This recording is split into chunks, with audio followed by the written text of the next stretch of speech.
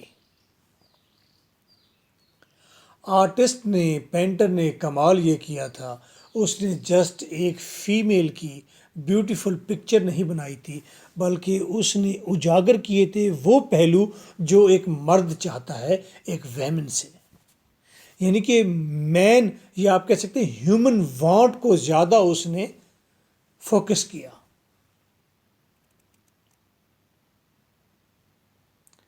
اور and per mister کلیڈن بھی crazy ہو جاتا ہے، پاگل ہو جاتا ہے۔ اسٹوری فنش ہو۔ دیر آر سم کوشچنز جو پنجاب یونیورسٹی نے ریز کیے۔ Write a note on the mysterious elements associated with the portrait. 2018 میں کوشچن آیا، مسٹیریس پر اسرار ایلیمنٹ بتائیں، جیسے کہ مسٹر گرینزی پورٹریٹ سے باتیں کرتا ہے، پورٹریٹ یعنی پینٹنگ بھی باتیں کرتی ہے، کلیڈن بار بار اس کے گھر میں آتا ہے، مسٹر گرینزی گھر سے باہر نہیں جاتا۔ اس طرح کے مسٹیریس ایلیمنٹس ہیں، اس کو بار بار الٹر کیا جاتا ہے۔ 2019 میں کویشچن پھر آیا، mystery in the story discuss کریں۔ 2019 میں اگین کویشچن آیا کہ کلیڈن از اے گڈ اور bad character. This is your host lecturer MK Bhatta. Notes complete 5000 میں ہم پرووائڈ کرتے ہیں، جس کے اندر سنگل آنسر ہوتا ہے آل سٹوریز کا، اور اس کے علاوہ باقی تمام سلیبس میں موجود چیزیں، ساتھ سپوکن، ساتھ کریٹو رائٹنگ، یہ پورا بنڈل 5000 میں اویلیبل ہے۔ آنسر: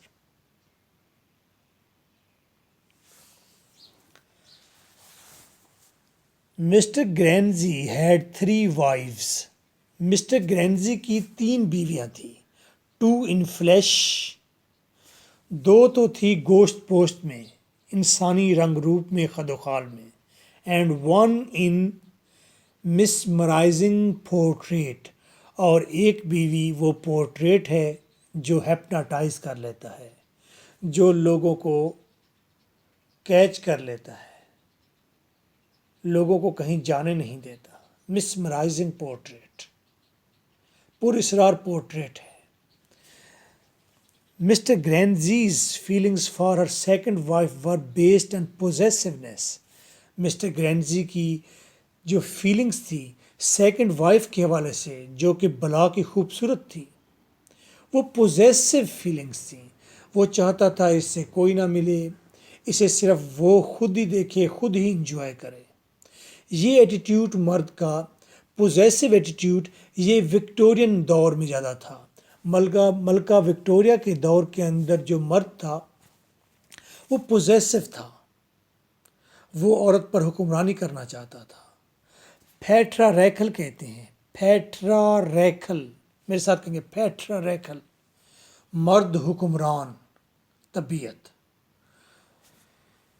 مسٹر گرینزی کی طبیعت وکٹورین مرد جیسی تھی، پیٹرا ریکل تھی جابر مرد جیسی تھی۔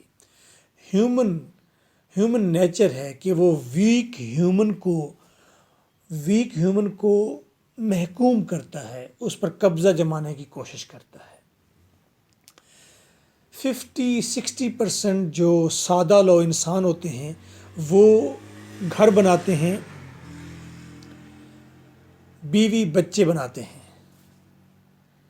وہ سادہ لو لوگ ان پر حکمرانی کرنا چاہتے ہیں، کمزوروں پر جسٹ۔ وہیں لوگ جب باہر دوستوں میں جاتے ہیں، دوست انہیں اگر کوئی بری بات کہے گا تو وہ برداشت کر جاتے ہیں۔ بزنس کرتے ہیں تو کئی اونچ نیچ تو میں ہوتی ہے تو وہ فیس کرتے ہیں، برداشت کرتے ہیں، چپ کرتے ہیں، سر نیچے گرا دیتے ہیں۔ جبکہ گھر میں آتے ہیں تو سر اٹھا کر بیٹھتے ہیں، کیونکہ وہ انہیں اپنی ملکیت فیل کرتے ہیں اور ان پر وہ حکم صادر کرتے ہیں۔ تو یہ ہیومن سائیکی ہے کہ وہ کمزور کو محکوم کرنے کی کوشش کرتا ہے۔ وکٹورین پیریڈ کے اندر مرد ایسا حکمران تھا. انگریز ان تمام ادوار سے گزر چکے ہیں جن ادوار سے ہندوستان پاکستان یہ ایریا گزر رہا ہے. ہم نے ابھی تک عورت پر قبضہ جمانا بند نہیں کیا. ہمیں فیل ہوتا ہے کہ یہ ہماری ملکیت ہے، وہ بہن کی روپ میں ہو، ایون کہ ماں کی روپ میں ہو، تو ماں پر بھی ہمارا قبضہ ہوتا ہے، کیونکہ شی از فیبل، ویک، کمزور مخلوق ہے. کمزور مخلوق پر قبضہ کرنا، حملہ کرنا.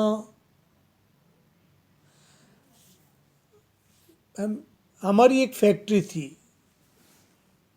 فادر میرے انڈسٹریلسٹ تھے، تو اس میں حاجی اختر، وہ تھوڑا اونچے قد کا، گھنگرالے بالوں کے ساتھ، بڑا چہرہ اس کا، بڑا ٹھیک ٹھاک مرد نظر آتا تھا، لیکن تھا وہ اندر سے بزدل. 15 سے 20 لوگوں کی لیبر میں ایک بالی لڑکا تھا. وہ ہر 3 ماہ کے بعد پتنگوں کے پیچھے بھاگ جاتا، 3 دن گھر بھی نہ آتا. اسے کریز تھا، پاگل تھا پتنگوں کے پیچھے. لیکن جب اسے موقع ملتا، اس کی ڈیزائر اود کر آتی، جوش مارتی، تو بھاگ جاتا تھا. اس کو ڈیٹیکٹ کرنا، اس کو پکڑنا، یہ میرے سپرد ہوتا تھا. میں I was in 8th class, 12-13 سال کا لڑکا. تو میں پوری لیبر کے ساتھ ایک خاص ٹائم میں اس کو فوکس کرتا، ڈیٹیکٹ کرتا، اور اس کو ویرانوں میں جا کے کیپچر کرتا، جس طرح ایک پولیس گینگ ہوتا ہے اور وہ کسی ایک چور کو پکڑنے جاتا ہے. جب اس کو پکڑ کر واپس لے آئے، اس کے دونوں آرمز اوپر تھے، کانوں کو لگے ہوئے، اوپر ایک بجلی کی تار کے ساتھ اسے باندھ دیا گیا چھت کے ساتھ، اور اس کے پاؤں کی بس ٹوز، پنجے زمین سے لگے ہوئے تھے، اور اس کے منہ پر تھپڑ مارے جا رہے تھے، کیونکہ اسے سیویئر قسم کی پنشمنٹ دینی ہوتی تھی. جب بھی وہ 3 ماہ کے بعد بھاگتا تھا تو وہ 3 دن بھاگتا، عیاشی کرتا، پتنگوں کے پیچھے ڈور سودتا، واٹس ایور. لیکن جب واپس آتا تو اسے کم از کم کوئی 8 سے 10 گھنٹے کی پنشمنٹ ملتی تھی، جو کہ بہت ہی بھیانک قسم کی ہوتی تھی، جس سے میرا دل دہل جاتا. میرا سول انٹرسٹ تھا اس کو ڈیٹیکٹ کرنا، اس کو کیپچر کرنا، اسے پکڑ کر لے آنا، اور میں بھی بڑے خوفناک طریقے سے اسے لے آتا تھا، مطلب ظالمانہ طریقے سے. لیکن وہ سین مجھ سے پھر نہیں دیکھا جاتا. خیر، جب وہ بندھا ہوا تھا چھت کے ساتھ، تو حاجی اختر جو اونچے قد کا ایک مرد نما مرد تھا، تو وہ جب آیا تو اس نے اس کے کانوں کے اوپر سے پکڑ کر کے زوردار ٹکر ماری اسے. تو سب اس سے تقریباً محظوظ ہوئے سوائے میرے. تو مجھے برا لگا کہ یہ کوئی فلم کا سین نہیں کہ اس نے سلطان رہی کی طرح آ کر ٹکر مار دی اسے. اور 3 دن کے بعد سیٹھ صادق بھی کہہ رہا تھا، والد صاحب، کہ ارے بھائی حاجی اختر، ویسے یار تمہیں ویسے تو غصہ کوئی نہیں آتا، نہ تم بولتے ہو، چپ رہتے ہو، لیکن بندے ہوئے بندے پر بڑا غصہ آتا، اسے ٹکر مار دی تو نے اس دن. ایسا مذاق کر رہے تھے. حاجی اختر کہہ رہا تھا، استاد جی مجھے کمزور پر بڑا غصہ آتا ہے. مجھے ابھی تک وہ ڈائلاگ یاد ہے. یار کمزور پر غصہ آتا ہے، یہ کوئی بات بنی نہیں. حالانکہ مجھے بدماشی کرنے کا شوق تھا، لیکن یہ باتیں سن کر مجھے لگا کمزور پر غصہ کرنا، زیادہ آنا، یہ کوئی ریزنیبل بات نہیں. وہیں حاجی اختر تھا جب روڈ پر سائیکل ٹھہرا کر ایک لڑکیا، وہ سائیکل کے آگے آ گیا، لائک دس، پتلا سا چھوٹا لڑکا تھا. اس نے اسے کہا، اوے فلاں ایسے تیسے. تو اس لڑکے نے جھپٹ کر حاجی اختر کے گردن میں اپنے دونوں بازو ڈال لیے، اور اس نے اپنی دونوں لیگز اس کی ویسٹ پر رکھ لی. حاجی اختر کی اونچے قد کا بندہ تھا، اور اس لڑکے نے سیدھا اس کی گال چیک کے اوپر ایک زوردار چکی کاٹ کے ٹھہر گیا، لٹک گیا. اب اس کے دانت گڑے ہوئے ہیں حاجی اختر کی گال کے اندر، اور حاجی اختر نے، میں نے دیکھا تھوڑی دیر کے بعد، اسے دونوں آرمز اپنی ڈھیلی چھوڑ دی اور کہا، چھوڑ دے چھوڑ دے چھوڑ دے، میں تینے کو کچھ نہیں کہتا، چھوڑ دے، کچھ نہیں کہتا میں تینے، چھوڑ دے. لڑکے نے تقریباً کوئی 3-4 منٹ کے بعد اس کی گال چھوڑی اور وہ نیچے اتر آیا. اگر بندھے ہوئے کمزور انسان کو ٹکر ماریں گے نا آپ، تو ایک دن یہ کمزور عورت چھال مار کے آپ کی گال پر چکی کاٹے گی، تو پھر آپ کے بس میں کچھ نہیں ہوگا. وکٹورین پیٹریارکل میل ڈومیننٹ، حکمرانی، مردانگی، سب باتیں حاجی اختر اور بالی کی سٹوری میں کور ہوتی ہیں. اور لاسٹ والا لڑکا لین بوائے. ایون کہ mister Greenzy after her death her painting پر قبضہ جمائے بیٹھا ہے. The painting made more men's want than the real beauty. یہ پینٹنگ پر اصرار اس لیے ہے کیونکہ اس پینٹنگ میں عیاں ہے، کلیئر ہے، کیا مرد کی خواہشات زیادہ اٹریکٹیو ہیں than the real beauty, real beauty سے بھی زیادہ. جب ہم کہتے ہیں کہ مرد کی خواہشات، اس کا مطلب صرف سیکسول آرگن نہیں ڈسپلے کر دیے اس نے تو میل فیل کرے اس کو بار بار دیکھنا چاہیے، نہیں. کترینہ کیف ہمیں شاید اتنی اچھی نہیں لگتی جتنا ایک پینٹر نے، ایک ٹی وی سکرین نے اسے جس انداز سے ٹھہرایا، جن مینرز کے ساتھ ٹھہرایا، تو ہر مرد کی وہ خواہش کو سٹرائک کر گئی چیز. میری بات سمجھ گئے آپ؟ The painting made the man painting. اس پینٹنگ نے مردوں کو بکھلا دیا، وہ ہانپ رہے ہیں، بڑے بڑے سانس لے رہے ہیں. The painting made the existence abnormal. اس پینٹنگ نے ایگزسٹنس کو ایب نارمل کر دیا. مسٹر گرینزی گھر سے باہر نہیں جاتا. کلیڈن کو اپنے ہی پورٹریٹ سے محبت ہو گئی ہے. پورٹریٹ سے باتیں ہوتی ہیں، پورٹریٹ بھی باتیں کرتی ہے. پورٹریٹ کو الٹر کیا جاتا ہے، اسے بوڑھا کیا جاتا ہے، پھر بوڑھا کیا جاتا ہے، پھر جوان کیا جاتا ہے. تو ایگزسٹنس پورا تانا بانا زندگی کا اب نارمل ہو گیا ہے، اور سے سپر نارمل، یا یہ سپر نارمل ہو گیا ہے. بہت ہی اعلیٰ درجے کی کوئی چیز ہو گئی ہے کہ پینٹنگ کو، کسی آرٹ کو اتنی عزت دی گئی، اتنا مقام، اتنا رتبہ دیا گیا، اس کو اتنی جگہ دی گئی لائف کے اندر. The painting painted the artistic love of artist. اس پینٹنگ نے ہی پینٹ کیا ہے سٹوری میں کہ ایک آرٹسٹ محبت کیسے کرتا ہے، کلیڈن کیسے محبت کرتا ہے اس سے، اور اس محبت میں وہ کس طرح پاگل ہوتا ہے. And ghostly love of Greenzy. اور گرینزی کا گھوسٹلی لو، امریکن پروننسیشن گرینزی ہے. گرینزی